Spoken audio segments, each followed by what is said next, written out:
Great. Well, welcome to the listening, Laurence Johns. Good. So, sir, where are you this morning in the world? I am in misty Forest Hill, southeast London, Mm, where I have now been for 11 years, wow. having left east from where obviously we knew each other before. Yeah. So Um, how far? I don't really know. Southeast London's probably the bit of London I know the least, actually. So how far out, or what are you near there? so I'm in Forest Hill, so I'm right near like the Horniman Museum and stuff like that. It's kind of Lewisham. Lewisham, right? It's the suburban bit of Lewisham. But it's funny. Came here because I went to I was at Goldsmiths. Oh, okay, yeah. So that, And this was like Forest Hill is now very quite leafy and green. But in those days it was like it was where you lived if you couldn't afford to live in New Cross when you was a student. right. So when my partner was pregnant with my son, Luca, and we decided that we had to get out of um East London because it was still a bit we were still partying quite hard then. And we're like, listen, we need to get out and do the family thing a little bit, like if this is going to happen. And I remembered Forest Hill that had good parks and the rent was cheap, So we kind of came and looked, and yeah, that was found a place, and that's it. We've been here ever since, and I've grown to really like it. Nice. So how far from the river are you there then? Quite a way, Is it? Yeah. yeah, we're quite a way. I mean, we're sort of yeah, we're sort of quite landlocked, so we're in between Lewisham and Dulwich. Oh, okay. Yeah, I briefly lived in East Dulwich, I think for Right. about 3 months. I had But a that's really close. Yeah, that was a sort of it's probably the most out of the way place it seemed at the time where, in terms of transport, but we are talking 25 years ago. But Yeah. yeah, Well, yeah, we've got the overground now. right, yeah. So I'm straight to Dalston in 40 minutes. Oh, okay. So it's when I was at uni here, it did feel like South London felt like the other end of the world. It was like the Grand Tour, yeah. It really was. It really was. I'd Go always and try and get people to come over for parties, and they were like, "What? No way!" take me a week to get there. Yeah, yeah, yeah. Well, I've got a memory of one summer when I was at art college. I was like doing agency work. I'd lasted as long as I could without getting a job because I really didn't want to work at that time. And I got down to like living off bagels from we used to live on Brick Lane then, and we were just kind of counting the pennies for bagels, and I thought I've got to get some work. So I got this kind of agency work, and I remember doing a job at Charlton, right on the river, Right. in this huge factory. I can't even remember what they made in there, but my job was cleaning these old cookers. So there were just like a huge pile of old, grimy, manky cookers. But the great thing was I was outside on a little bit of concrete outside the building, and right next to me was the river, and then the Thames barrier. You could see that. So it was this amazing view, and I was just kind of scrubbing the fat, 50-year-old lard off. I don't even know why, but yeah, that's my memory of southeast London. Well, that's more kind of east south, but It's funny, like I kind of I was having a walk with one of my friends earlier, and we were talking this morning, talking about like mad old jobs that like we'd had, and like, but it's so weird. Like I've had some like appalling jobs, and I've had some cracking jobs in my life. Like in terms of kind of pay scale and stuff. right. But like, it seemed like the worse the job was, the more I kind of enjoyed it in a way.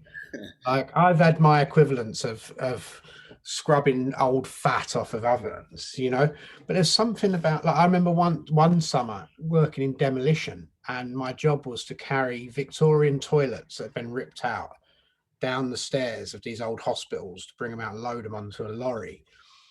And but like there's something about those jobs which I loved. I think it was because it was the sort of immediacy of it. Like, I've only got to do this. I ain't got to think. I'm free to think about whatever I want to think about right now. I've just got to do that. And I know that if I've done enough of them, the job's done. And then I go home and the job's done.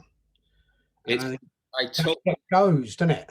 it's this thing of, especially if you value your time in a way, and I completely get what you're saying, and that was kind of what I was about doing those jobs. Was I knew that I could do it and it would be easy, and that would give up like a massive amount of space in my head to Yeah. just go off and do Yeah. what I, and that just that kind of knowing the parameters of it, and it was totally within your skills and easy to do. You just had to show up. The hardest bit was getting up in the morning, getting Yeah. there, showing up. Once you'd done that, you could just coast. And it, Yeah. in a way, I think it's like it's a kind of meditation as well. I often find that, especially with manual work, that it's kind of like the easiest way for me to meditate is to get into another state where I'm not thinking as well, where I can just really access a place of just being. And that's weird because you're not expecting that when you're doing something like that, and there's a lot of stories around it that you've Well, I got. think it's what, yeah, I think it's why, like one of the writers who I still love, although probably if he was around today would just be cancelled like instantly. But it's like Charles Bukowski, and like he would always say that, like, just give me a bum job. Like, I just want a bum job because then I can be whoever I want to be in my mind while I'm working.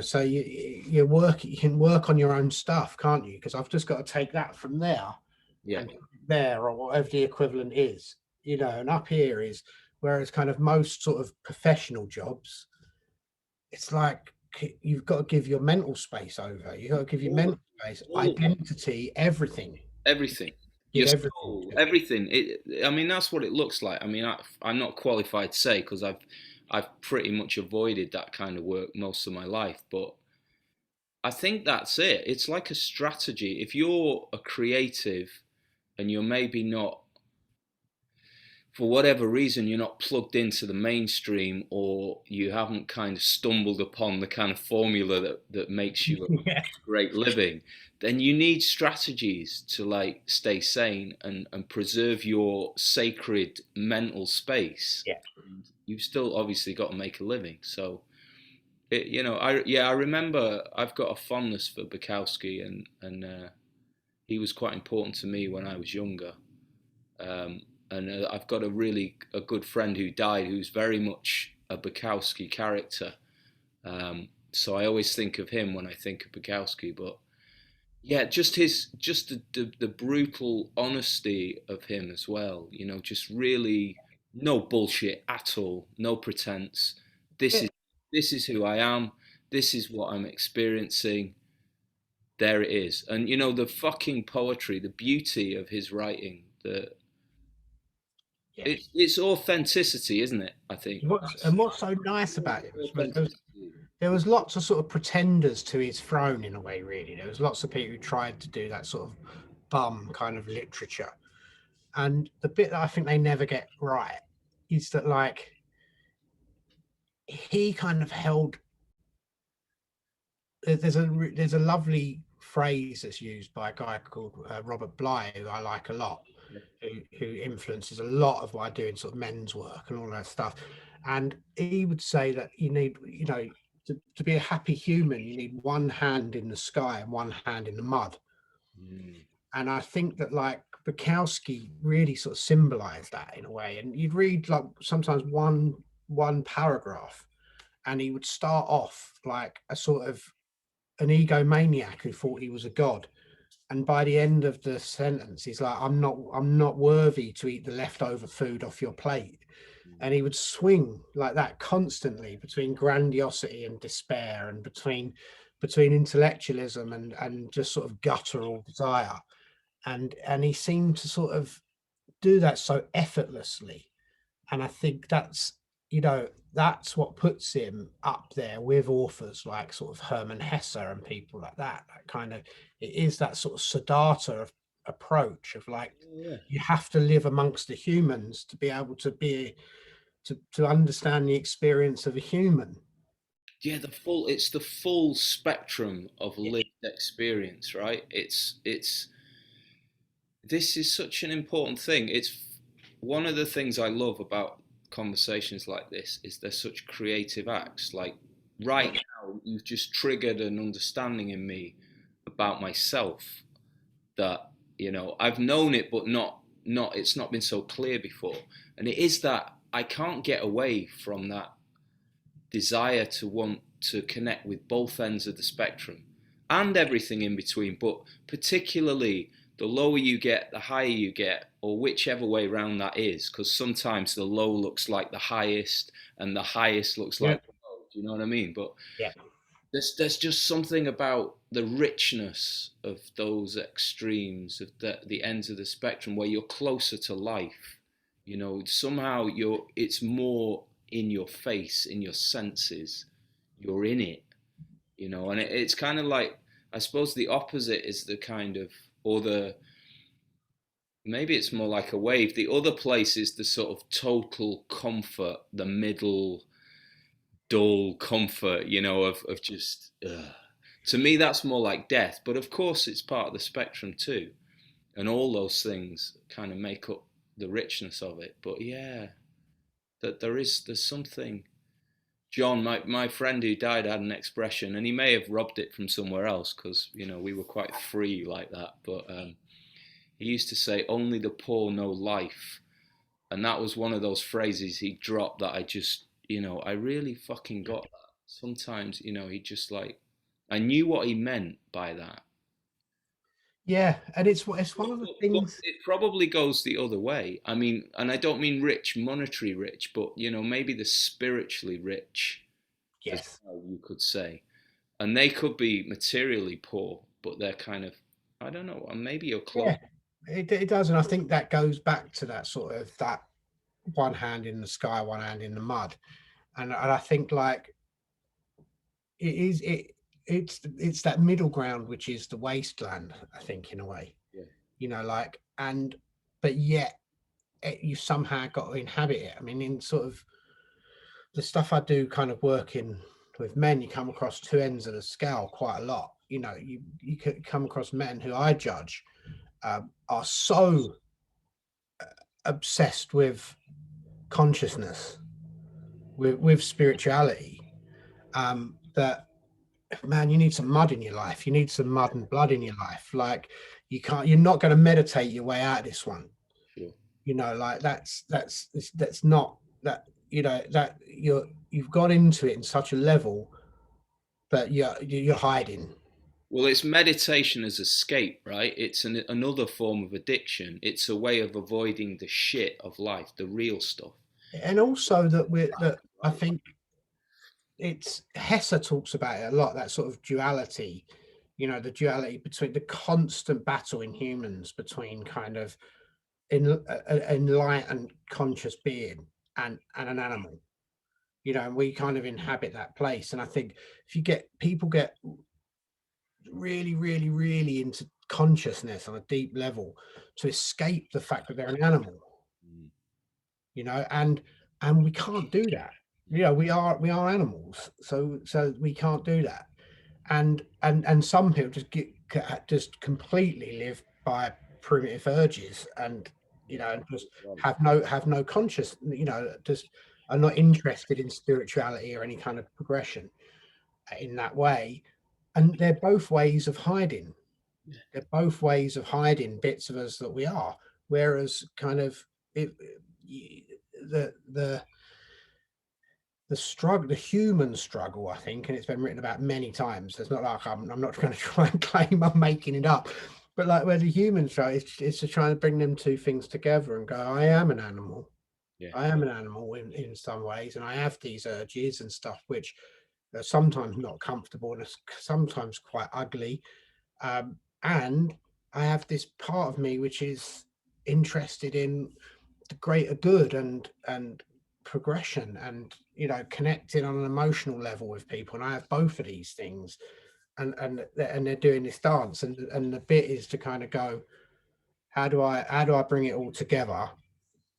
And I think without becoming mediocre, that's the difficult dance. Well, that are you saying it? You're getting it right. It's a dance, yeah. It's not because if you just mix the two, then you get the grey, uniform, homogenous mediocrity, right?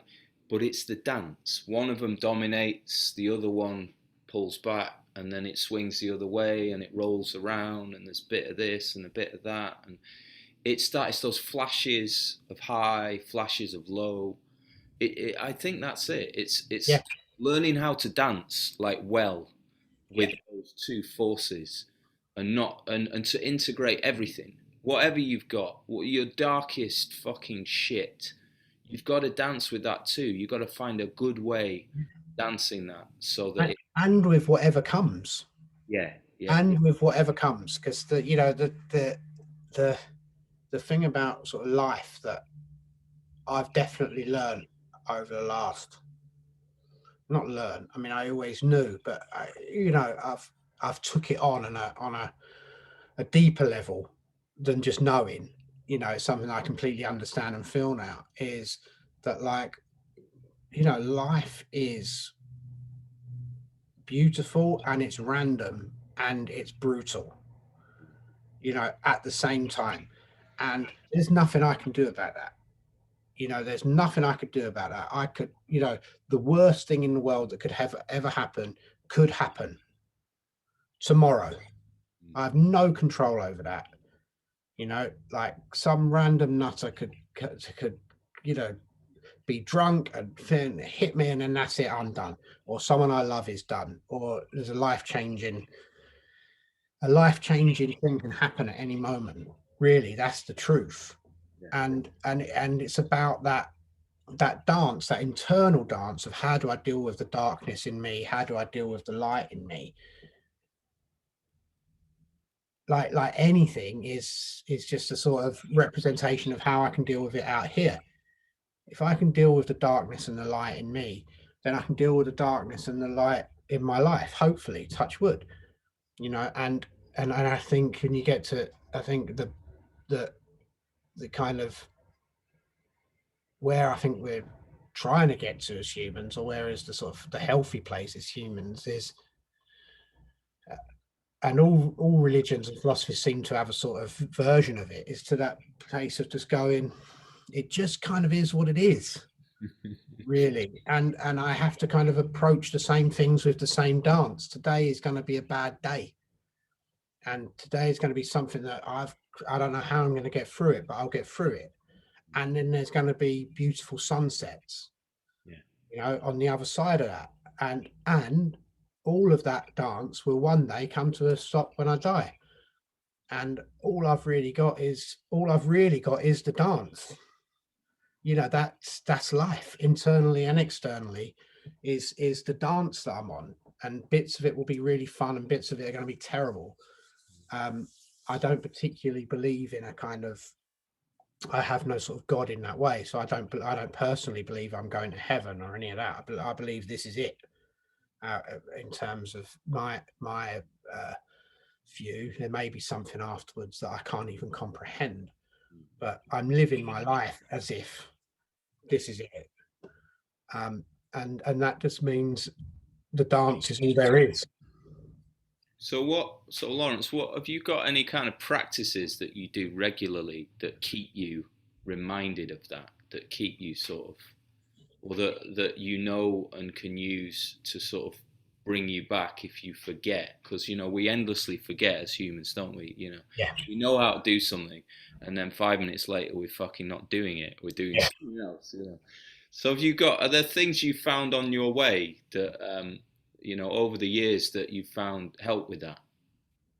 I've got to say, I think the biggest thing that has been the biggest help for me is being in a regular and ongoing men's group. That's kind of my practice in a way, because I've been doing men's groups since 2002, and I've always been in one. So that means, really, other than sort of holidays or the odd things, once a fortnight, I've circled up with a group of men, and it's gone through some different groups. but long periods of that, the same men or the same core of men. And that is like a practice to me, because what it means is that I get to regularly go, sit down, check how I'm doing, check in how am I feeling, can be brutally honest with them about what's going on for me and what I'm feeling, and sometimes be quite brutally challenged too. You know, that's why I think men's groups are so great, because they do have that masculine kind of energy, of a healthy masculine energy of, I can nurture you if you need it. You know, I always use the analogy of like, I'll pick you up and carry you when you need it, and sometimes I'm going to kick you in the ass a little bit when you need that as well. You know, I think it brings that. It's like it's the, in a way, I think it's the healthy dad, which we all would have liked in some way. Is that I'll hold you when you need held, and I'll push you when you need pushed. And I think that has become my sort of practice over the years, because I get to check in, I get all the stuff about me. I also get to hear what's going on for other men, so I know I'm not alone in the world, and I'm not going through anything unique. And also that I get to contribute to the lives of other men too. I get to feel that I'm helping them, and that's that kind of and get that kind of, you know, I think what you get from men's, I personally believe there's four things that, as I say men, and I speak about men because it's the bit I know a little bit about, because I am one, but I assume it's the same for everyone. I think there's four basic things we need. I think we need connection with other people to be happy. I think we need challenge, and that means to overcome challenges, you know, problems to solve and to be challenged. I think we need contribution. So I think it's really important, certainly for me, that I feel that somehow what I'm doing is making a difference to someone, be it my family, be it whoever. That it's not just pointless.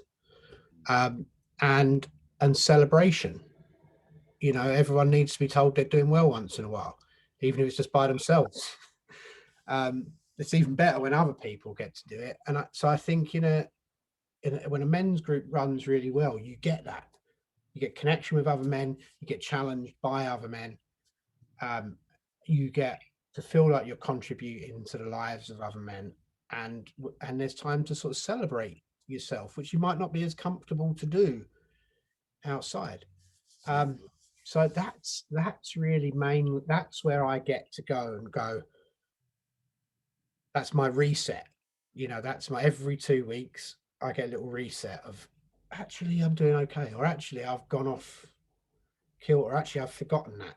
You know, I've forgotten that lesson, and now I've relearned it. Let's have a relook at it. So yeah, I think that's the closest I get to kind of. That's when I'm. That's when I'm. That's what feeds me spiritually. So is it's kind of like a form of fathering each other. Is that fair to say? I think so. I mean, I think you can. We get to father other men and they father us. So we get, it's this two-way. In a way, I mean, I'm making this up, but it's what came up when you were talking. I got this idea of. It is very much like that, and I think that's so important, because, you know, thankfully a lot of stuff is changing around kind of around gender and gender understanding and sexuality and all that stuff is changing. But like traditionally, I think there was a model. You know, there was a model that was presented to men, which wasn't beneficial for men, and one of those models was you're on your own. You know, you're in competition with every other man around you, Yeah. and you're ultimately on your own. And so the only place I could exercise that demon was around other men. You know, and just that thing of mutually fathering. You know, that thing of being in a space with men where I'm not in competition with them, and they're not in competition with me, and I'm not in danger, and I can, even when I'm being really vulnerable, actually, the more vulnerable I am, the more connection I get. Mm. That turned it on its head. That turned my idea of masculinity on its head.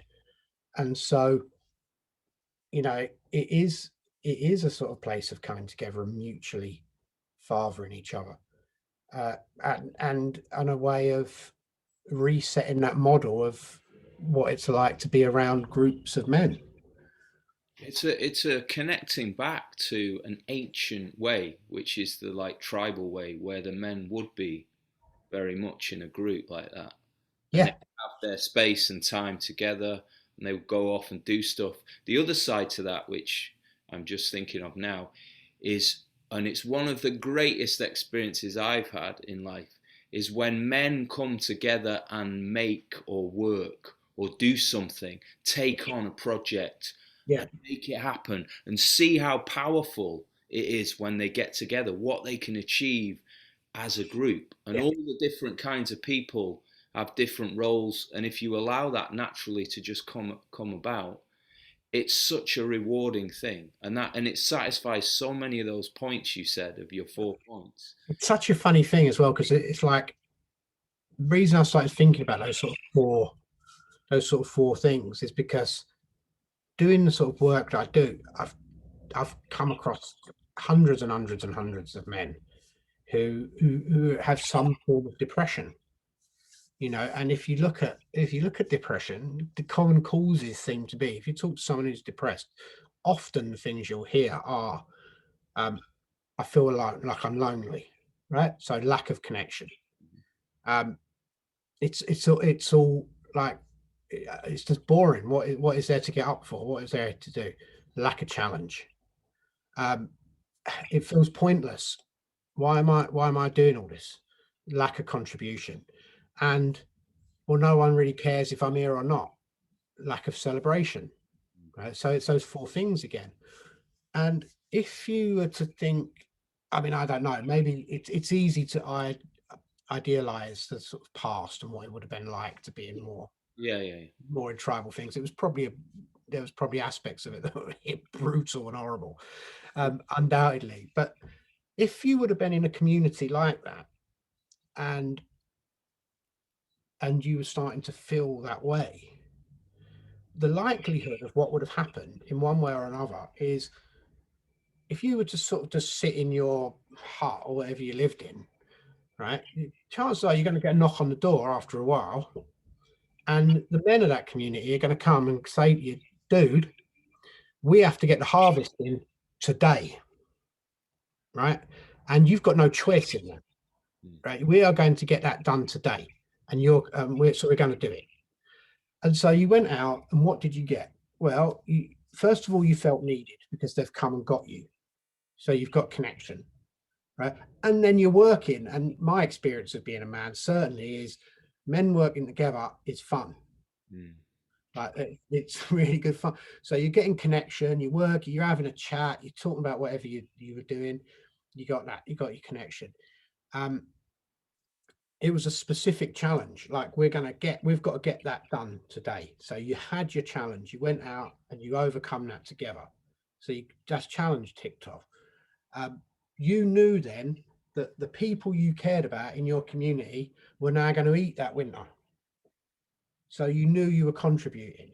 Yeah. And at the end of that, they go, guess what? The harvest is in. We're all going to have a little party. Well done. That was a fantastic job we've all done. The community is going to celebrate us because we've got all the food in. So you got celebration. And so I think that, like, you needs would have been met on a practical level. But then, like, what happens then is you get the agricultural revolution, then you get the industrial revolution. And I think the industrial revolution, probably more than any other event, done the most damage to men. Fuck, I think you can pin a lot of the world's troubles on the Industrial Revolution, sadly. I mean, Yeah, yeah, for sure, because that's when the fragmentation started. That's when the isolation and the competition and yeah, community was really taken apart then. Well, yeah, because you get one, you sort of, your work is no longer contributing to your community specifically. You don't see the benefit Yeah. other than you get a wage, but you don't see the benefit to your community of that. And also, you're only doing one specific part of it, so it's not challenging. You're never going to see the outcome of your work. You do one particular bit of, I don't make the car, I make that one bit. Yeah, it's abstract. And Yeah. and where's the celebration? Where's the meaning as well, Yeah, where's the meaning? And so I think it done that damage to men, masculinity, in that stage, as well as the damage it done at home, because it created an unfair hierarchy at home, because then you had the breadwinner, and that was seen as more important than the child carer. So you had an unfair and actually unreal hierarchy built at home. But what it really did, I think, is before that, you would have seen the work that, not only would you have seen the work you did, but your son, he would have played. We know that he would have played at what dad did. Yeah.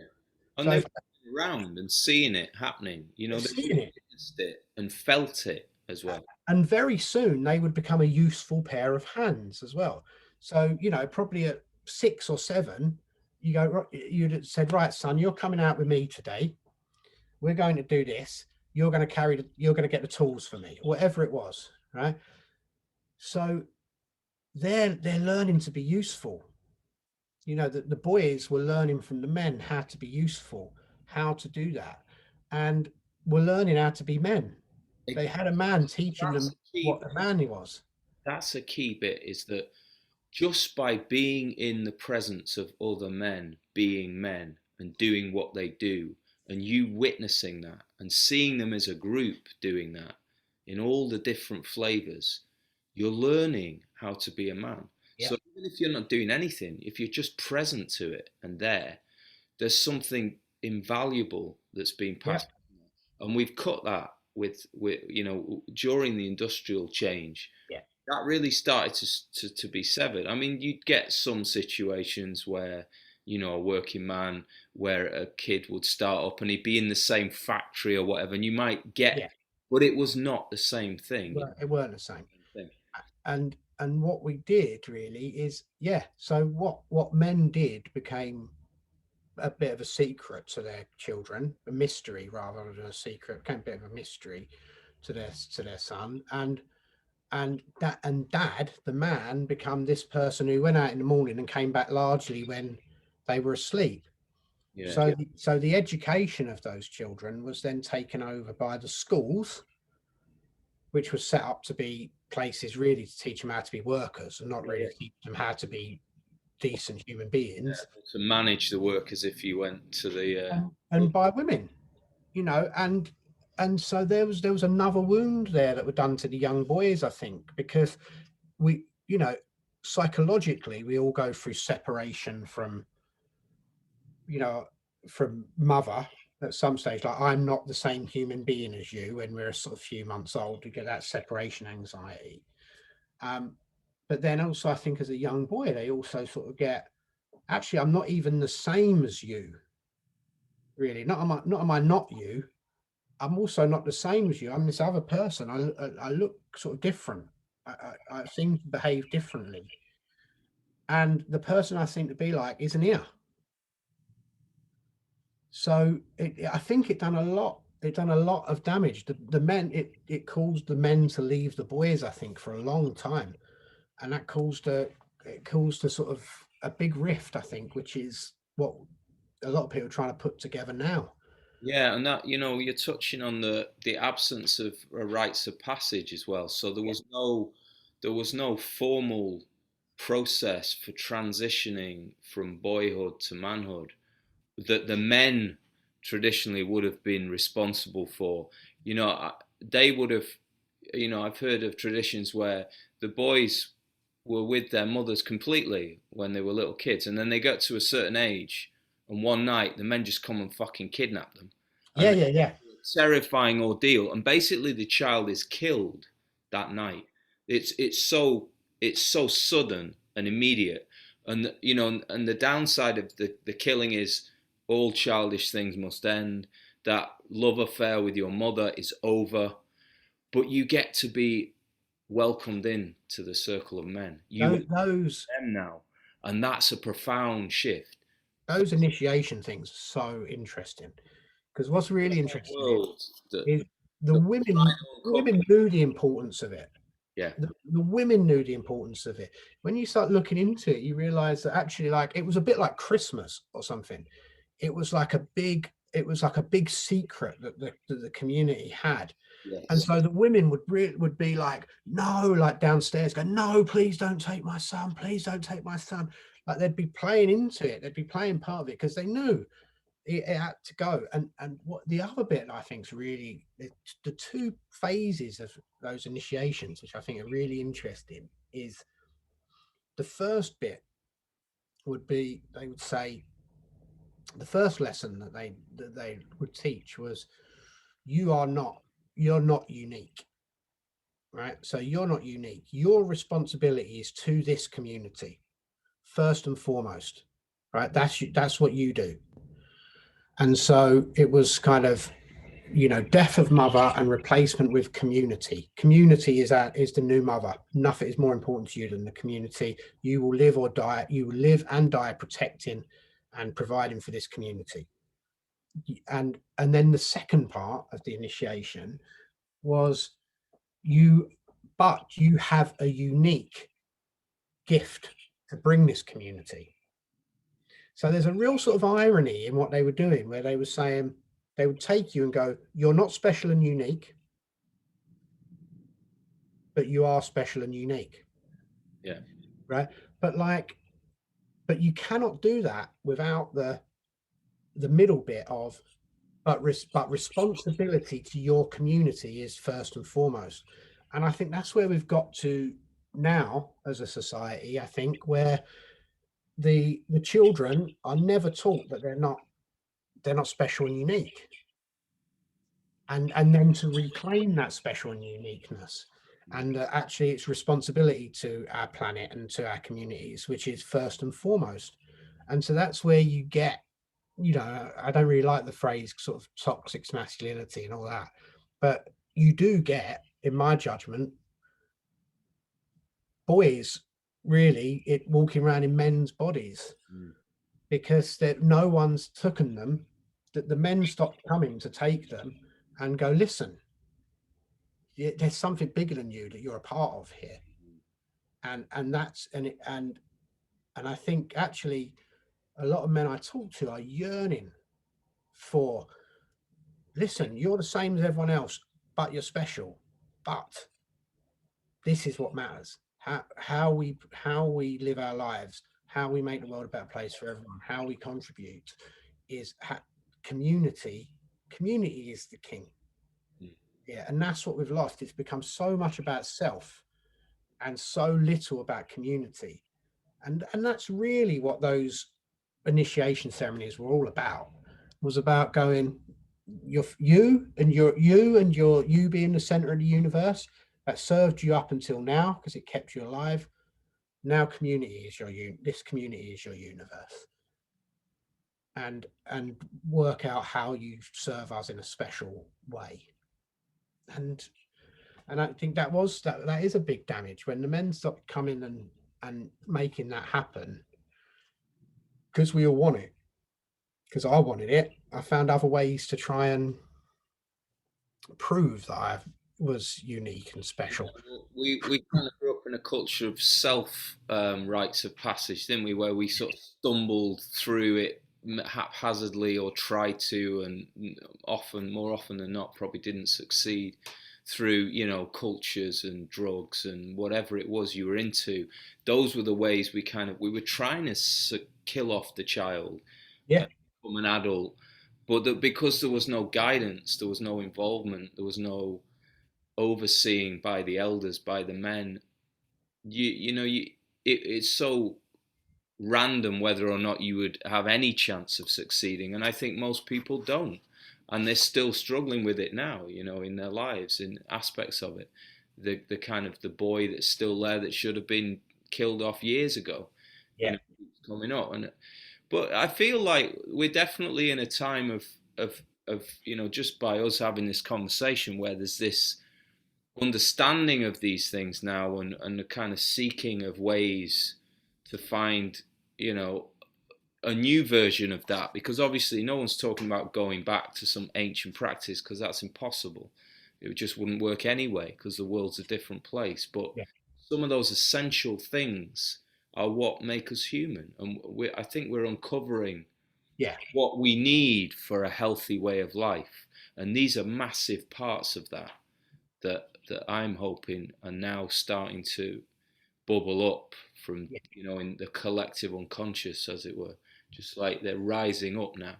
I think it's like, I think humans, I think sort of we're going on a sort of trajectory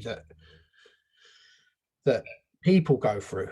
You know, it's like when I often sort of put it this way, that when I was young, I didn't know anything, right? And I was just hungry to learn whatever I could. And then I got to a stage where like it was, let me show how much I've learned. Like, oh, I'm really clever now. I know all this stuff, right? And then I went through a stage where where it was about proving that what I knew was right. You know, I go through a sort of defensive stage of this is what I've learned all this now, and I know this, and I'm so clever. I just know it, and I know it's right. And then I think as you get older, and I think that's probably wisdom, is when you get to the end of that, you start realizing, actually, I've learned some stuff, but I really don't know anything. There's so many different ways it can be. I'm sort of happy with with saying I don't. There's a lot I don't know, Mm, and I'm happy to be wrong and proved wrong. And I think in a way we're kind of doing that as humans. I think we kind of, you know, we got into sort of enlightenment and all of that, and then we just wanted to prove that everything we know, this is exactly it. There is only reason. Like, mm, that's it. There's only reason. And I think we're getting to a stage where we're going, yeah, there is that. And I think there's all this other stuff that we've always known, really. And I think there's a sort of a revisiting of wisdoms that, that we know are right. And mm, for me, like I done so so I'm the training and outreach director of the ManKind Project UK and Ireland, and we run a weekend, and and you know, there are aspects of all of this in that weekend. You know, it is a kind of rites of passage in a way. Um, and the first time I was ever in a huge circle of men, there was a part of me that knew there was one part, the logical part of my brain going, how did you get here? Like, how on earth have you ended up in this big field with this group of men? Like, what are you doing? Have you lost your mind or something? Right? And and yet there was this other part of me that just went, you have wanted this all along. mm, And not only have you wanted it, you know this is normal. This is that, and that's where I think we're getting to now. It's a lot of these sort of old wisdoms, and I think men's groups is one of them. One of these old wisdoms, we don't we're revisiting them and going, they work. mm. And there was a reason why we done them for thousands of years longer than we haven't done them. You know, we probably haven't done them for 5, 6 thousand years at most. We've probably done them for 11, 12, 13,000 years, some of these things. And we're realizing, so those old wisdoms were there for a reason. You know, there wasn't, those stupid primitive people. It was actually that that their wisdom was right. Yeah, yeah, yeah. And I think we're in the stage of unlocking that and being willing to be wrong a little bit. And so, what have you got to teach me? So what led you into the men's work in the first place? How did you get there? What was your sort of story into it? I know there's sort of two bits of me getting involved with it. So first time was actually through a guy, I think you may have even known him, a guy called Simon Finch. Oh yeah, I know Simon. Hmm. So Simon got me into it. Simon got me into it, and I was working for him, and like I was just, you know, I, I was just partying way too hard. Like I was just out there, and and it kind of came to a head a little bit, really, in fact, as my behaviour was untenable. And luckily, Simon is a guy who kind of has a big world view and was very much a mentor to me. And he said, "Listen, there's this weekend. Right? I'm not going to tell you anything about it. I can't tell you anything that goes on in it. So, but I think it's going to be really good for you." And and and he sort of made an offer I couldn't refuse, really, where he said, "Listen, what I'll do is I'll pay for you to go." He said, "And if you come back and you can look me in the eye and go, it's rubbish, it wasn't for me, it didn't work, I'll swallow that." And he said, "And if you come back and you say that was useful to me, then we'll work out how you pay me back, right? Because it's important you contribute. You've got some skin in the game." Yeah. So I was like, right, all right, that's something I can't lose. And there was a bit of me that kind of thought, oh, and maybe I'm going to get fired, and it looks a bit strange, and but wouldn't it be handy to be in a gang with your boss? There was all that sort of manipulative stuff going on in my head as well. And that's what really took me to the first, the New Warrior training adventure, which is that 3-day experiential workshop, really. And that took me to that. And I stayed involved ever since. I found it as a life-changing experience. For me, it definitely was on so many levels, on some big obvious ones and some really subtle ones. And the subtle ones actually were the ones that permeated my life and kept me involved. And that was showing up for other men, getting support from other men, building a network of supportive men. I stayed in a group since then. That was 2002. And then so I was always involved in it in that way, and I had it there as my support. And then I started kind of being a book publisher and a rare book dealer on my own, and got quite successful at it. But I hadn't really laid some of my demons to rest, I think, at that stage. And then I got very successful in it, and then 2008 came, the recession, and it kind of it put me on my arse, really. And I didn't respond very well. I started drinking heavily. I started partying again. I started being reckless. I ran up a massive amount of debt because I just couldn't face that it was crumbling, and I was just self-medicating, really, and just getting through it day by day by day. And I created a massive mess for myself, which kind of ended in about 2010. And and yeah, I mean, bailiffs at the door, the whole 9 yards, and my son was like 6 months old. And I remember kind of looking at him and just thinking, this has to change, like this has to change. And luckily for me, during that time, because I was involved with the ManKind Project and with men's groups, I had a group of men who were calling me like all the time and calling me out on my behavior and just going, that you're fucking this up. Like, And of course I wouldn't go. I didn't want to go because I knew there was like an intervention waiting for me whenever I went. But these guys were keeping the doors open. And I had one man in particular who's dead now, sadly, a guy called Michael Whiteley, and he would come to see me practically weekly at my gallery and go, "Where are you? It ain't you. Where are you?" So I was really blessed in that when I had that moment of realization and I'd really hit rock bottom, I had somewhere to go, and so I could go straight back in. And and what I found was a group of men who helped me rebuild myself, really. And that was like the sort of second wave. of men's work for me, really. I did the initial wave, but it was that moment where, and I think what the change was the second time round is I, I realized that the way I was going to rebuild my self-esteem and my self-worth and all of that was actually by contributing to the lives of other men. I realized now, because I'd been through that experience, I had something I could help with too. And so I got much more involved in kind of running groups and giving back. And you know, the cliche of what I give away is what I keep. I learned to be really true.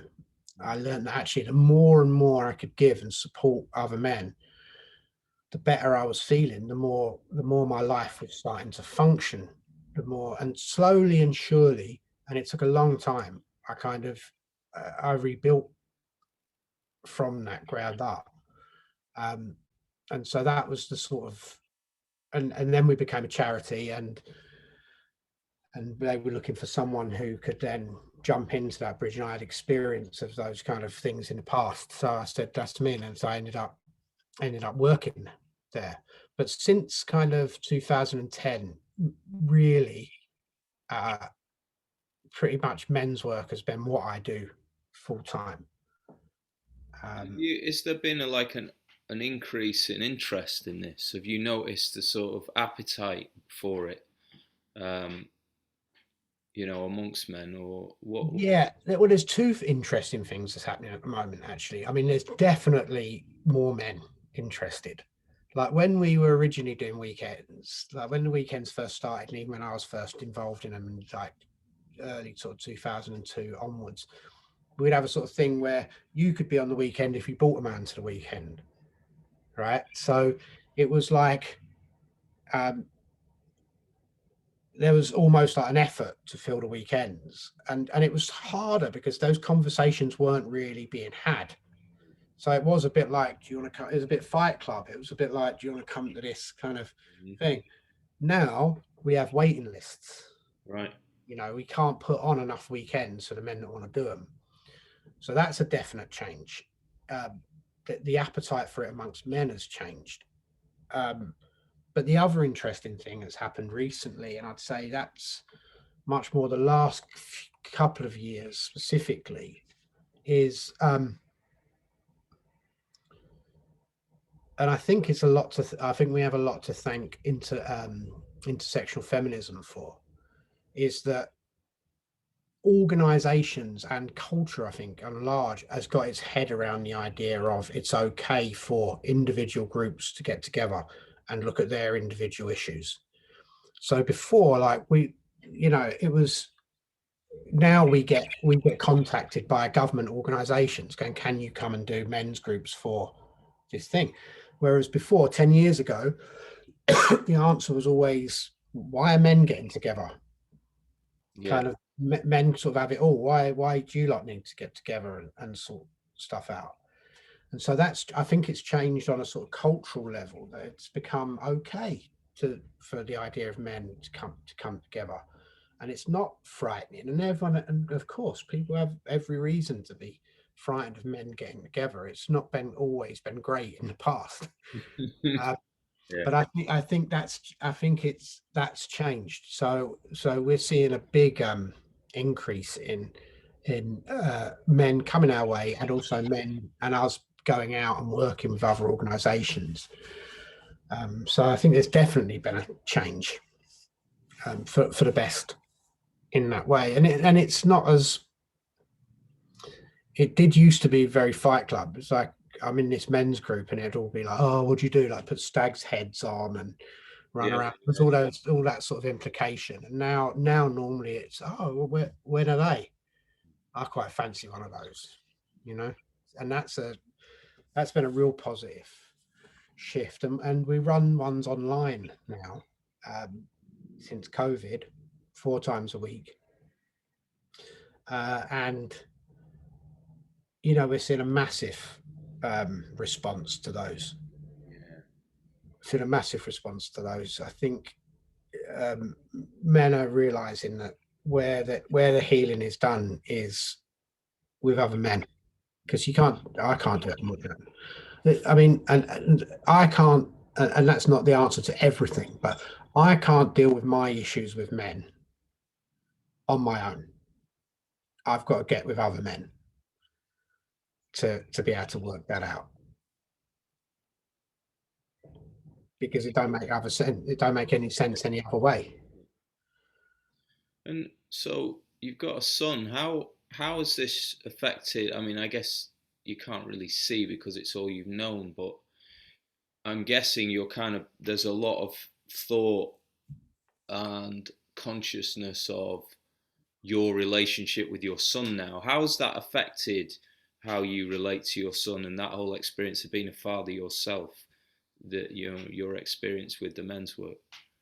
I think, like, I mean, I'm he may have a different view of it when he's older, but like, I think I'm a really, really good dad. Like, I spend a lot of time with him. I give him a lot of love. I support him. I put boundaries around him. Um, I think he's having a great upbringing. You know, um, and I wasn't the person who could have done that before I got involved in men's work and doing the stuff I do, because it was still all about me, and I was still too wounded and too egocentric, and I couldn't have put myself to one side to focus on him without that, and I wouldn't have been able to keep healthy boundaries around it without it. And also, like, I've seen enough of the issues that men come with to know that some of the damage that's done to young boys. Mm. And so consciously, I've been very conscious in checking my own behavior when I see that coming out, and thinking, actually, what needs to happen here. So, like, on a very practical level, I knew from doing my own work the things that I needed to hear when I was a child that I didn't hear.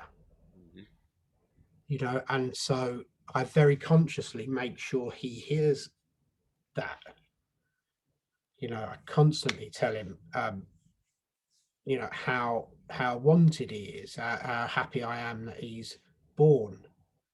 And that thing about how happy I am that you're here. That's the antidote to shame, and shame is one of the biggest things that affects men. I think that's that sort of thing of, I'm not good enough. On Yeah. some level, everyone's going to find out I'm not good enough. I think if you're just enough by being born. You're everything you need to be now, and I expect stuff from you, but I'll always love you regardless of what you Yeah. do. That That, part isn't that's different. the basis. I'll Mm. always love you regardless of what you do, and I'm going to encourage you to get all the things that you want, and to live your life the way you want to lead it. And I'm going to put the structures in place, and I'm going to be firm with you when that needs to happen. But I'm always here, and I wouldn't have been aware of that duality that was needed without men's work. I don't think. I Well, think I blundered my way through it. yeah, and in that process of you doing this with your son, has that kind of been like a healing for your own childhood in a way, or the bits that you didn't get? Has it been a way of somehow self-parenting or self-fathering? Is there anything in that that? And I mean, I'm really, really lucky in that um, me and my dad had kind of had a sort of part of ways, because of, like, he'd come out of prison the last time, and he kind of got involved in drugs and stuff when he was in prison, and became an addict. And so he was out of my life for quite a long period of time. And I'm really lucky in that, actually, I was in a men's group one night, and I was doing a bit of work around looking at an issue that had come up for me, and I was talking about my son, and I was talking about my dad. I was talking about being a father, and what I had in that moment was, I had this realization where I was like, it's not right for me to decide whether my son is going to see his granddad. Mm. That's not my choice to make. Like, so I decided I would go round there, see my dad, and see what the situation was like, to see if it was a place I could take my son to. And it wasn't. You know, he'd got himself in a terrible, terrible, terrible state. And so we, you know, I got involved, and we made that situation okay, and we got his flat redone up and all of that. And he was dead 2 years later or something. But in that moment, in those 2 years, I started taking my son round there. This amazing, amazing thing happened where the two of them just got on like a house on fire. Yeah, yeah, yeah. And this beautiful thing happened where my dad started using my son to talk to me about me. So he would say like, "Ah, he's just like you were always so clever and so kind of bright and so kind of," and the little boy in me was kind of getting nourished at the same time. And also we started having very frank conversations about kind of fatherhood and about being a man. And you know, there was a sort of part of me that was really resentful because I felt like I was clearing up this mess that I hadn't made, that he'd made. Mhm. But like, really, I got to he really heal that father wound both ways round by taking care of him and taking care of my son, and seeing them two interplaying and being able to have the conversations I'd never had. And again, thanks to the men's work that I'd done, I could have those conversations without, with leaving my anger and all that stuff outside, and just meeting in a place of two men having frank conversations about how tough life can be and how we don't always show up as the best versions of ourselves, and what's the good and the bad in all situations. So we had very frank and robust conversations, and beautiful and tender and vulnerable conversations. And my son there being a part of that was just one of the most beautiful things I'd ever been involved in my life. And when he died, I was able to, you know, I kind of thought, I'm this man's dying, I'm going to watch him die. And I sat there and I had made eye contact with him until he died, and was just consistently telling him, you know, it's okay, you can just go now. It's done. You know, everyone's going to be looked after. It's fine. You don't have to hold on to anything. Just go. And I realized at that time that like I'd healed that father wound, and it had gone full circle. I'd kind of resolved that, and I was in the position where I could be the man that I wanted to be for my son. And it had kind of come full circle in a way. And that would never have that would never have happened if it weren't for the men's work and the support of other men and stuff like that. It's just that it was just it felt complete in that moment, and was another thing of that's how the cycle should be Mm. in a way. That's the way round that it should be. You know, the relationship between father and son is so important, both ways. Mm. You know, the biggest lesson I've had about the biggest lessons I've learned about being a man and being a father, I've learned from my son. You know, he's taught me, because I think when kids are born, they create a space that you have to step into and fill up. You know, it's not the other way around. It's like, it's not I inflate because I'm a dad now, so I'm going to inflate and become a dad. It's like I'm this dude going, oh my God, I'm a dad. And the kid goes, yeah, I need all this. Yeah. And I need all this of you. And Mm. I don't even think I have that bit, but I'll try and find it. And you do, you know. And then suddenly you're like, was that enough? And it never will be. You know, it's never going to be perfect. But they're the teachers, aren't they? I think. I mean, you've got kids, you Yeah, know. no, I agree. It's a beautiful way of seeing it. I hadn't thought of it in that way before, but it makes complete sense to me in my experience too. Yeah, that sense of they're also like just mirroring and saying, look at all this shit you still haven't dealt with. Yeah. And they just, oh, what's that? What does that button do? And they just keep fucking pressing it. Yeah. It's like, whoa, whoa, whoa, I like that. When I press that button, you turn into a toddler. What the fuck, you know? Yeah. Yeah. Press that again. I'll press that again.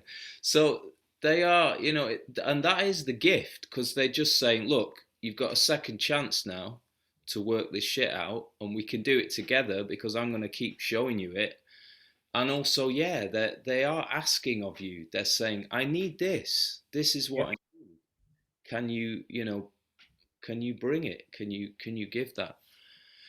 And that's hard. That's really hard.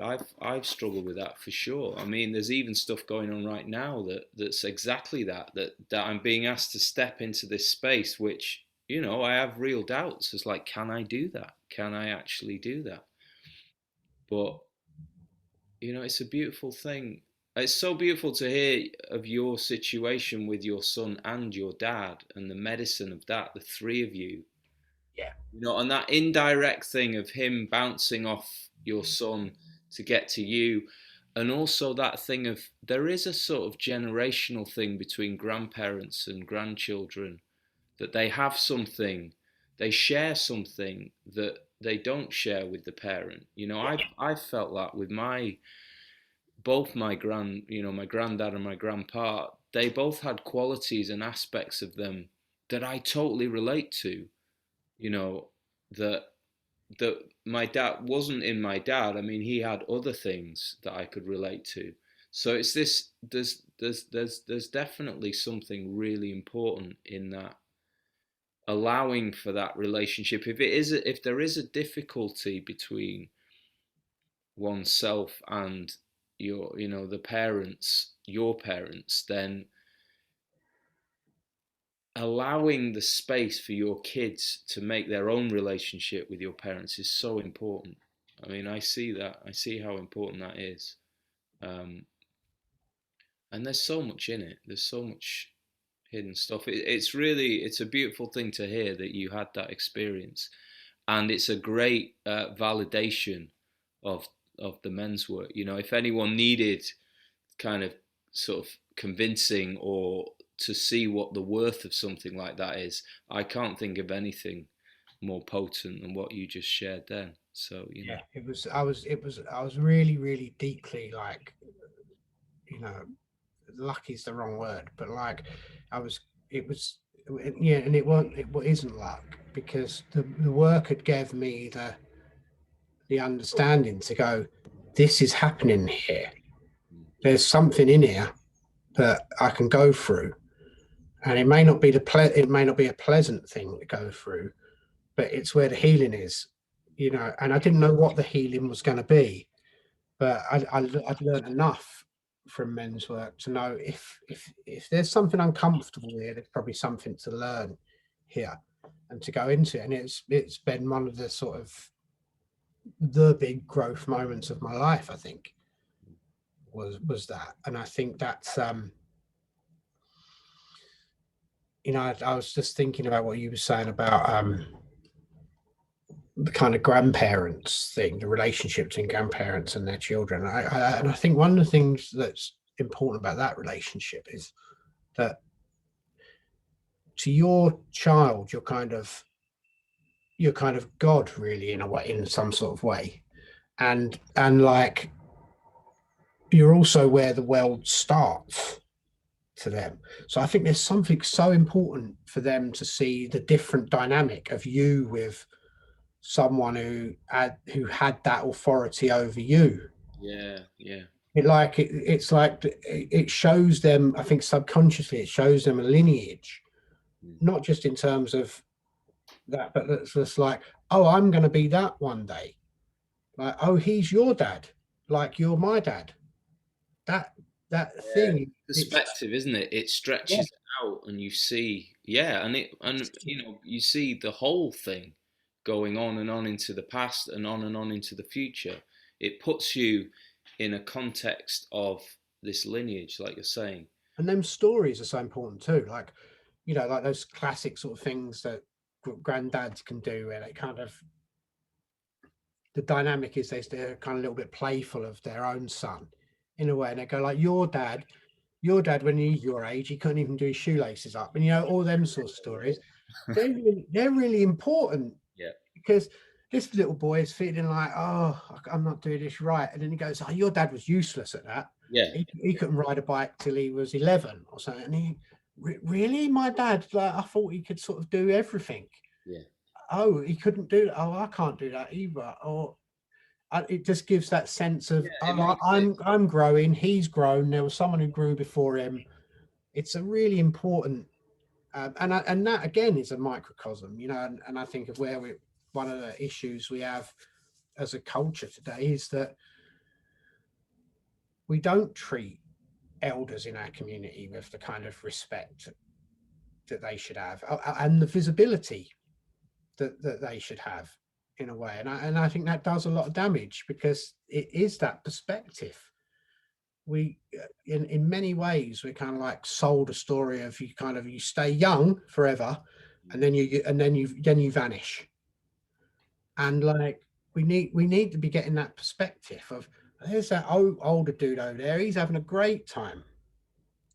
There's that one over there, he's brilliant at that, I want to learn that. And the children should be learning from them. Mm. That's the way of the world. The middle generation is trying to kind of look after the community in many ways and provide for that community. The young ones need to be nourished, and the older ones hold the wisdom and the time and the gifts. And they have that time. They have that time that they can spend, because they ain't got to do that middle bit anymore. And I think they've sort of moved a bit away from that, and Yeah, yeah. I and mean, that perspective goes. yeah, the elders are like, they're the custodians of the culture. They're like showing you the bigger meaning of what's going on in a playful way, in that beautiful playful Yeah. way that comes at the end of your life. But I suppose it's another symptom of the same thing that messed us up, which is that the infantilization of culture and this bias towards youth. And so a lot of the elders don't get respect because they're not elders. They haven't actually matured or grown into that role because they weren't given the rites of passage. The culture didn't provide the means to do that. I mean, some people find a way through their own path and their own life experience. But yeah, ways of like nourishing and building back elderhood is another part of it. I mean, it's as parents now, we can do all we can do to sort of help the children and to heal that part of it. But I suppose the elderhood, maybe that comes from, in a way, when I listen to your story, I think, well, you're becoming an elder by all these steps that you've taken, by taking on that thing, that situation with your dad. That was a journey towards elderhood, so that when you are at that age and your son has a child, maybe has a son, if you're carrying on the path that you're on now, you will be an elder and you'll have something of value to give to the community as an elder. So I guess you can't make it, you can't make a law to say we need to respect this. You have to earn the respect. You have to become the elder, right? So There's tons of really great books about eldership, and the difference between, what is being just older and what is being elder. What are those two different things? And it is a kind of, and in a way, it's down to. I heard a brilliant definition where it was saying, actually, the younger people are the one who choose the elders. It's not for the elders to go, I'm an elder in this community. they you come know to the you. young ones come Yeah, seek you out and yeah, go, you're an elder in this community. I'm coming to you because I think you've got the answers to what I'm looking for with this exactly. particular problem. You're that they kind of initiate it goes the other way around. The young kind of initiate you into eldership by needing you. It's a natural authority, a natural respect, because if you are that person, people will come to you for Yeah, help, for advice, they'll be drawn to you. If you have that gentleness and yet that kind of resolute kind of strength as well, and that wisdom and that playfulness, because you've lived so much life, you know that you don't know anything, and you know how fleeting it all is, and you know what matters, and that comes through just in who you are, and that that draws people to it. So yeah, that I see that. And in a way, I think about my own life, and I've sought out mentors in that way. I've just kind of found people who I recognize it. I know it when I see it, and I'll go and ask. I've learned enough now to know when you meet somebody like that, go and ask. You know, because your gift in asking is you bring them some meaning too, and you bring them a sense of giving back, which is, as you know yourself, is a deeply rewarding part of it too. It's Yeah. an exchange. It's an exchange of gifts. Yeah. I mean, it's always, there's a sort of another world which I'm really sort of interested in, which is like skateboarding. Like skateboarding has always been a massive part of my life, and like it's interesting because I gave it up for a long time because it was that classic kind of, I'm older now and I can't, you give up childish things, and and then I started skateboarding again when I was 40, Right. 41, and like it's such a funny thing because I'm learning as much from that as I am anything else. Like there was so much I had to sort of overcome to be able to do it again. Like I'm not going to be as good at it as I once was. I'm going to be the oldest guy in the park and everyone's going to laugh at me. Like, I'm going to injure myself. God, people, my peers are going to think I'm ridiculous. All of that. None of which came true. Yeah. All of which was in my own head. None of it was true. And actually, sort of what I found was I have much more fun now as a 47-year-old skateboarder than I did when I was a 17-year-old skateboarder. Because when I was 17 and skating, I want it to be really good. Like this is I'm gonna have to be brilliant at this. And like, do I look right? And have I got the right clothes on? And like all of that. And now I do it and I go, don't care. Like I'm not going to be the best one there. Like I'm certainly never going to turn professional now. Like all of that is gone. Don't give up the dream. Yeah. All that's gone. So it is that sort of reconnecting with uh that kind of, that came to my mind when you were talking about the eldership and the Mm, playfulness that almost I think comes back when you get to a certain age, because you're not in that bit of I've got to eke it all out and make it all work. You're just a fleeting thing called life, and I'm at one end of it, and I think that's why they connect so well, kind of young, kids and elders, because they're at both ends of that, and I think at both ends of that is playfulness. One, because nothing else but play, it's all new. And the other one, well, really what a brief and beautiful gift it is that we have. And that the important part is connecting with others and getting joy. That's actually what matters. And I lost that. And I think a lot of people lose that in that middle period. yeah, for sure. Yeah. But it becomes about something else. It becomes about staking a claim. And I think it's not a wrong thing. I think that part of that life is about staking a claim on the world and trying to solidify it and understand it and get a foothold. And that's part of life too, I think. But I think those two extremities see the they see the sort of, not the pointlessness of that, because that isn't the right word, because it's not pointless, but they see how it no longer feels infinite for either way. On one end it's new, and on one way they're towards the end of it. And I think when you're in the middle, it feels like it will go on forever. Yeah, they've Like, seen the transience of it. They've seen the yeah, kind. that's the word, transience. Yeah, it's not, this physical plane, this life we're on, it doesn't last, you can't, and there's no point trying to hold on to it. And kind of kids and elders know that, I think, and Yeah, they're in the moment. They're like, this is it. Let's do it. We're right here. yeah, And it's great that you found it, that you got back into the skating, because it's so embodied, right?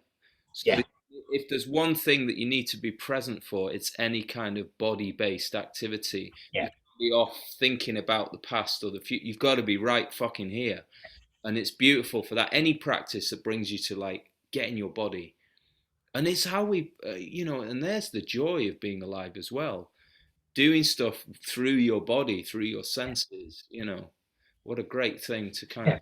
play anything of that, that being on the edge of what I like about skating is probably the closest I get to meditation, Mm, because when you're doing it, you're like, if I think I'm going to hurt myself, off. and if I overthink, I'm not going to do it. Like, it is dangerous, and so I need to concentrate on it. And so in a way, you're sort of overcoming so much of that sort of mental monkey of, you can't do it, it's dangerous, jump off, stop what you're doing, all that goes on at once, Hmm. and somehow you're going, but I'm just going to do this. Yeah. And it is meditation in that way. It is meditation in that way. Yeah, no, I think that's something I totally relate to. That's how I find, I said a bit about it before. That's how I find my way towards that sort of meditative state is through the body and doing stuff. Well, I haven't done it for a year because of lockdown, but I've been practicing Aikido, which is a martial art, for about 10 years now. That's the sword one, right? Is that what There is a oh, no, kind of, that's kendo. That's well, kendo. you've got like the bokken, which is the wooden sword, and the Yeah, jo. There's a weapons part to it, but it's a full contact martial art. It's got a kind of aesthetic that I like. It's a very beautiful martial art when it's done well. Um, and it's the only martial art where there's no attack. It's purely defensive. It's all about neutralizing an attack, like taking that energy and absorbing it and redirecting it and controlling it, or neutralizing rather than controlling the attack, but you're kind of maintaining the control in that situation. But like that, getting into the body has been the gift for me, because no matter how I'm feeling, how shit or tired or I don't want to go tonight, I always go. And every single time at the end of the night, I feel peaceful, yeah, calm. I've exhausted myself. I've been thrown around, like I've been throwing people around. It's fun as well. It's just fun, you know what I mean? We're yeah, laughing yeah. all the time. It's ridiculous, and it doesn't matter the older you get. As long as your body still works to some degree, you can still take a The way fall. I think them things are better. Really like, I don't know about you, but like, I am. If there's one thing I would like younger people to know, it's like how much fucking fun I'm having getting older. Yeah, yeah, I'm really enjoying it. Like, you get those japes where you're like, oh, like I turned 47 in February, and it was like, oh, I see you, and close to 50 now. I'm like, really don't care. Like, I'm really enjoying myself more than I ever had, more than I ever have. yeah. Mm, And like, and I think so much of that is about that kind of thing of like, there's less expectations. Like, the story I make up is that if I'd have got into like Aikido when I was 25 or something, I'd be like, oh, if I work really hard, I can be like the main dude by the time I'm here, or whatever that is. I could start my own dojo. Like, that's where my brain always used to go to. yeah, Whereas now it's like, that ain't gonna happen, right? I mean, I'm just here for joy, yeah. just here to get what I can from it, and to really enjoy it. And that kind of that reconnecting with play without expectation of reward or recognition, or that's another one of the big life lessons that I've really taken on, and has made a real beneficial impact to my life. It's just like, just do it for the joy. Just do it for the joy of doing it. Don't make it into, I always see these things and they're like, especially now, there's like, I really think it's damaging, where there's almost like turn your passion into a side hustle type thing. Mm, And you're like, why, man? Like, we already have jobs. We don't need two jobs. Don't turn. You got to make a living and all that, but don't turn what you love into another part-time job for yourself, man. Like, we don't need more work. That ain't what we need. You know what I mean? We yeah. need more play. If We your need more joy, play. if your joy can earn you money as well, great. But Right. make joy the priority, not the earning. But like this sort of view of, oh, I do this and I love gardening, so I'm going to do my job, and then when I come home, I'm going to be a part-time gardener. You're like, it's almost like capitalism going insane, just going like, how much work, how much of a person's life can we turn into work? All of it, even your sleeping. How can we turn sleeping into a way Yeah. of, Let's put a podcast on which we listen to while we sleep, so we can be learning as we sleep. It's like, come on, like, don't turn your play into work, turn your work into play. Mm. It's the other way round. Well, it's joy. I think you can't experience joy unless you're just really present. And you can't be really present if your head's full of the future or the past No. or trying to get somewhere. Or the only way you can experience joy is by showing up now, here, in this moment. Yeah. Because that's where it lives. It doesn't live anywhere else, right? So, it's its own purpose, right? It's its own end, is the experience itself. Yeah, I know. I'm feeling a bit of that starting to rise in me as well. It's like that's kind of, hopefully, that's what you've kind of earned by the life experience so far, is that, you know, is that secret has been revealed. It's like the joy is just in these moments. Get as many of them as you can. And it's so funny, isn't it? Because it's like every religion really that you look at, they ultimately boil down to kind of that. Any philosophy, any kind of, but it's like what you were saying about, we always forget. It's like, it's not like we've suddenly just realized that and go, oh, ain't we gurus? Because no one's ever thought that before. We've been told that continuously our whole life from various different forms, to go, you know what? It's just about these brief moments of joy that you have between birth and death. That's really what it is, and like, man, it's a constant relearning, because I forget that, I get caught up in my madness, and then I go, oh, die. I'm gonna die at some stage. Like, it's what a beautiful sunny day it is. How great is it to see? How great is it that the birds come and sing every morning? I mean, I often think, if this was a virtual reality, if we didn't have this, and this planet and universe and everything we have was a virtual reality machine that you could buy, how much would we pay for it? I mean, it would be millions. Yeah.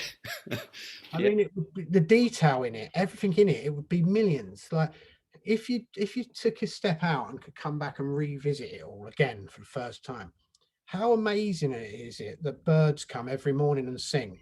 Mm. Like, what a fantastic detail that is. Like that, um, that you walk down the road and someone smiles at you.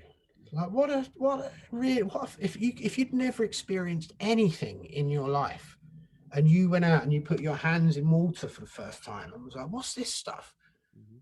Like, it would be amazing. It's remarkable, right? The It's whole thing amazing. is just incredible that it even exists. Yeah. And if there isn't joy in that, and And that's what it is. We forget. We just forget yeah, how amazing it is, right? And yeah. the I, remembrance of that. I actually thought that this morning. We got up this morning, we'd had our breakfast and everything, and I was like, I fancy an apple. Right. And so I went to the fridge and I said to my son, Luca, do you want an apple? And he said, yeah. And I took the apple and I gave it to him and I bit the apple. And I suddenly thought, actually, there was a time in history where that would have been like a massive treat, Mm. right? For there's your apple, right, or whatever. That would be like, but now what we do is we need 37 apples in a bag all the time, bang. So we forget how cool apples are, Mm. because they're just there all the time. And like chocolate during the sort of decadent period was like cocaine. It was like, here's chocolate, like this amazing thing. But now we have to go, do you know what? There's 6 bars in the fridge anytime. We, as humans, we seem really good at making the extraordinary ordinary. Mm. We take a beautiful horizon, and go, yeah, well, I live here now. Like, what's that? I see it every day. Who cares? I live near the sea. I hate it. Like, we're really good at making the extraordinary ordinary. And I think that, like, one of the things one of the things we have to strive to do as humans is to make the ordinary extraordinary. Well, it's just by showing up again, isn't it? Because Yeah. it's not ordinary. It's only ordinary because you're not actually experiencing it anymore. You're experiencing an idea of it, and so you're looking and going sunset, and all you're seeing is the word, is the Yeah. concept, is a pre sort of formulated image. But if you actually show up today and see what the sunset is, it's the most miraculous thing there is, and every moment is like that. I mean, We all know. look at now. Look at right now. You know, like this moment right now. Mhm. We've not seen each other for 20 odd years or something, right? You reach out through Facebook, we end up on air, having a great conversation, great chat, right? Reconnecting. And all of that because of a remarkable bit of technology that's been built, you know, that we now have, which when me and you were knocking around with each other, it was the stuff of Star Trek for two people to be on a. Yeah, doing I think this. I think I had a pager. Do you know what I mean? It was like this was not possible, and now suddenly it's quite an ordinary thing to jump on a Zoom call and have a conversation. But the reality of the situation is two guys who have not seen each other for 20 years are now on different parts of wherever. We could be different parts of the world if we wanted to, can have this conversation and reconnect. That's extraordinary. Absolutely. It's extraordinary, and it's a like a sort of it's yeah, it's an amazing thing. It's been a really good connection. I've really enjoyed it, and it would be easy for us just to go, oh, we recorded this podcast thing with a guy I used to know today. That's what humans are good at doing, of making it flat and ordinary. We're actually really, it's like I can walk away from this going, reconnected with a guy today I've not seen for 20 odd years, right? Because of this thing. Today is an exceptional day. It's Yeah. not, it's not something, you know, and I think that making the recognizing the ordinary as extraordinary is just like such a valuable thing. And it's certainly what I'll probably take into my day to day. Yeah, well, me too. And what a gift. I'm so grateful that you showed up. That was really, really good. There's so much in that. I mean, there's so much more I want to talk to you about now, but perhaps we can do another one. Yeah, But yeah, thank would you love so to. much for that, Lawrence. Cool. It's great. Been And I think good there'll be fun. something of value to, especially to some men out there and women too, just to hear it. So great. Thanks for that. And take care. Cool. Thank you.